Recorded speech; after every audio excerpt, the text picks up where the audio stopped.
On Scripture Satisfies, we delve into how the Bible satisfies our deepest desires and leads us to a life of purpose. Today, we are in Proverbs 29:25 in the Amplified Bible, and it reads, "The fear of man brings a snare, but whoever trusts in and puts his confidence in the Lord will be exalted and safe." I had to look up the definition of snare because I believe some of you guys didn't know what it was. But in simple terms, it's a trap. It's to catch something. And the fear of man, people pleasing in itself, it's a trap.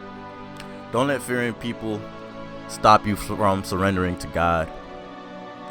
We see it all over in the Bible. We see it in King Saul's life that he wanted to please people. He even says, "I was afraid of the people, so I gave in to them." He was afraid of what people perceived of him and did what looked good in their eyes, so much so that he forsake God's command and rule. But hold up, there was another king with a different heart, a heart after God's own heart, and his name was King David. And let me tell you, King David did not give a damn about what other people thought. When David had his adversary in front of him and he was able to kill him, and everybody around him was telling him, "Hey, this is your chance to kill him," he said to the people, "The Lord forbid that I should do this to my Lord the king. I shouldn't attack the Lord's anointed, for the Lord himself has chosen him." He didn't give a damn about what other people thought, because he knew the decrees and the ways of the Lord. He loved the Lord with all his heart and did not lean on his own understanding or the understanding of others. He kept his eyes and his heart focused on him. And that's why he was the greatest king on Israel's throne. But now let's talk about the King of Kings, the Lord of Lords. When people called him the Prince of Demons, when people called him crazy, when people called him a glutton and a drunkard, they called him insane, they called him mad, they called him a deceiver, he still went on. He didn't fall for the traps. He didn't believe what they said because he knew what God said about him. That he is his son, that he is well pleased in.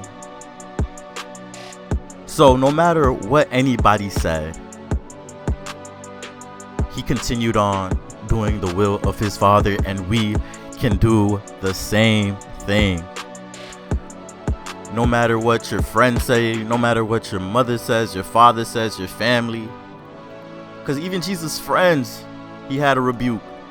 He had to tell Peter that he was a stumbling block, that he did not have to mind the concern of God, but merely human concerns, that he only cared about human concerns. People only care about human concerns, but not us, not you, not me.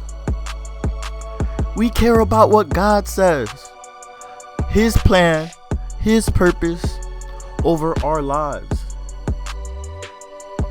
And Jesus did not let fear and intimidation of what other people trap him. He ran towards his purpose of the cross.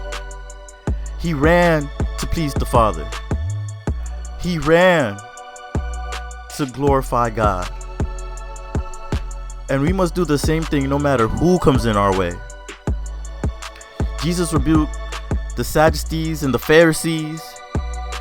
He rebuked his disciples and Peter.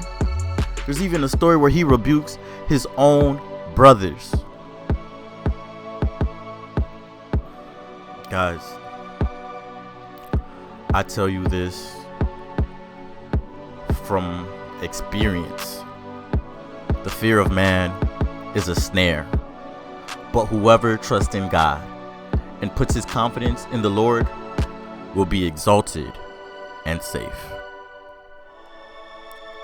Get into your scripture. because it satisfies. Be blessed. Be great.